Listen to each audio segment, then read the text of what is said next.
Give me a minute, and let me tell you a story. On April 3rd, 1968, Dr. Martin Luther King Jr. stood before a crowd in Memphis, Tennessee, and delivered what would become his final address. I've been to the mountaintop. Speaking in support of striking sanitation workers, King's words carried a weight that felt both urgent and prophetic.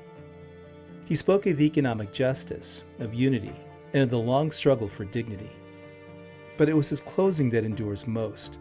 Reflecting on the threats against his life, he declared, "I've been to the mountaintop, and I've seen the promised land." It was a vision not of certainty, but of faith, an understanding that progress might come, even if he did not live to see it. Less than 24 hours later, he was assassinated at the Lorraine Motel. But in that moment, King reframed the movement not as a destination, but as a journey carried forward by those who remained.